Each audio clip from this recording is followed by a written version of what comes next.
I'm Jocelin Snow, and welcome to my video series on how to build your own challenge course on a shoestring budget. Now, why would you want to build your own challenge course, you might ask? I have found that when I practice on my course, it helps sharpen my skills and better prepare me for real adventure rides. So throughout this video series, I'm going to highlight obstacles that I've created. I'm going to show you how to build them, how to ride them, and how they can simulate real riding situations.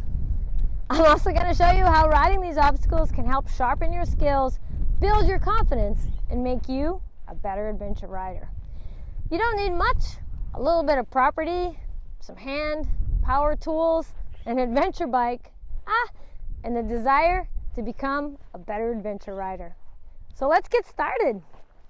Okay, we're at our first obstacle. This one's called the Log Jog.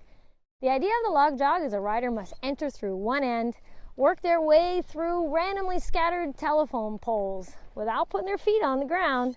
Now they can work their way through any way they like, anyhow they like, as long as they like, but they must exit the same way they came in. This exercise is fantastic for working on target fixation because you really have to look where you want to go. You have to plan where you're going to turn.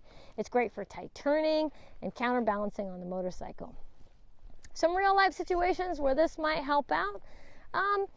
Sometimes when you're on a hill climb and all of a sudden you hit some debris and the motorcycle gets shoved over to a whole nother line than you planned on, you need to make it work. Quick decisions, quickly changing your line. Come around a corner and there's a piece of debris in the way. Maybe you're another rider, maybe a log, who knows? But you gotta work your way around this log. You didn't expect it to be there.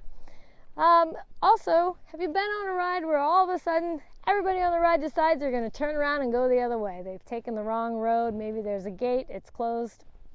So everyone's turning around in a really narrow area, and that can be challenging. So this is great practice for that as well. Let's check it out.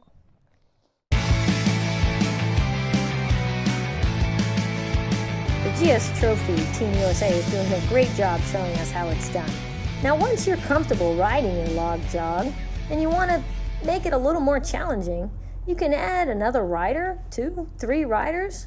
You also can add more telephone poles. While you're riding it, you could have somebody come into the cube and readjust the poles and move them around, which will change your line. Let's take a closer look.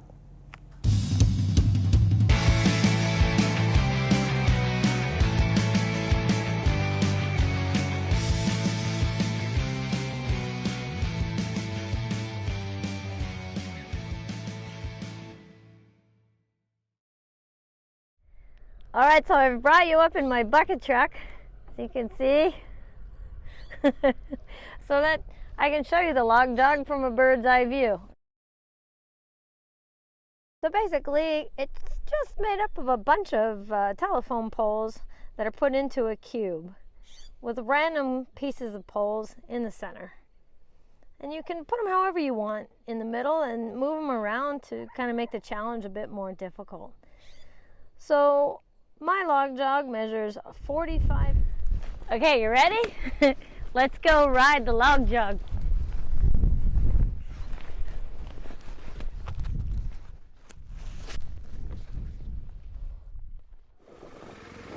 Basically, just gonna pick a line. You're gonna keep good clutch control. We're gonna look ahead. Definitely gonna counterbalance. I like to go through one time and sort of pick my line, but really challenge yourself. You don't want anything that's too easy, and it's good to move the logs around a bit.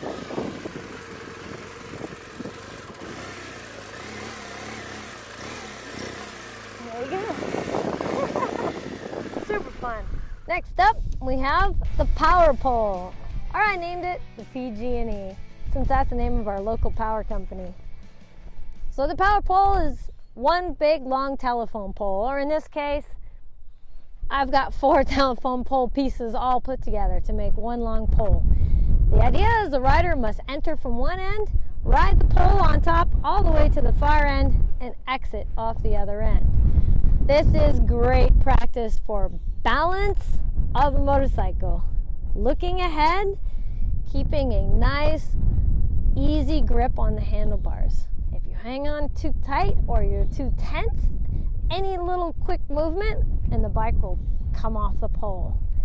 Also, it's great to look ahead, find your exit, and don't let your eyes come off the exit. That's the second secret. As soon as your eyes come off the exit, off you go. One other trick, move your body around.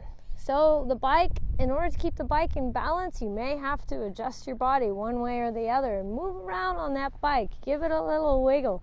Relax on the handlebars so that you can make it to the far end and ride your bike off the other end. Let's go see how it looks.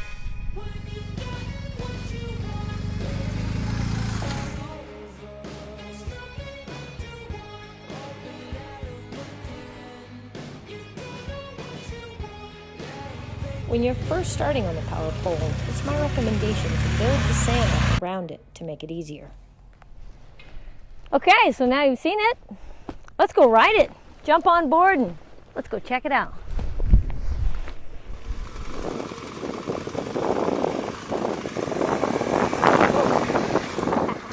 Lots of fun. Thank you guys for riding along.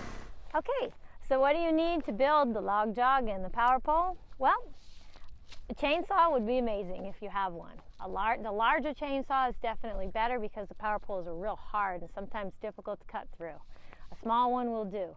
If you don't have a chainsaw, you can cut them with a handsaw. Consider it a good workout. Obviously, you need some fuel for the chainsaws if you're using a chainsaw, a measuring tape, some shovels. You need a flat area. It doesn't have to be dirt. It can be grass, just some area that's somewhat flat. And oh yeah, you need some power poles, also known as telephone poles. Where am I going to get telephone poles? I'm sure you're probably asking. Well, believe it or not, the power companies want to get rid of them. They're going to thank you for taking them off their hands. When they take these off the roads and replace them with new power poles, these end up getting stockpiled at their yard. Usually they're already cut in halves or quarters or pieces anyway that are easy to manage. You just stop by your power company, ask them what you can do to get some used telephone poles.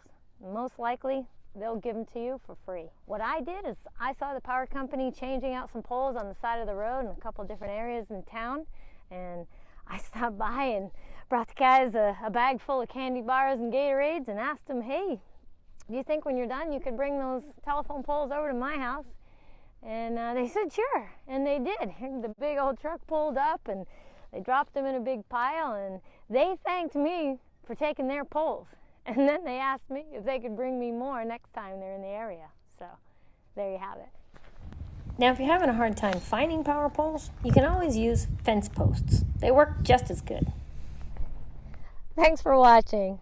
I hope you can join me next week where I'm going to show you how to get some free sand, free rocks, and build 2 new exciting obstacles. Hope to see you then.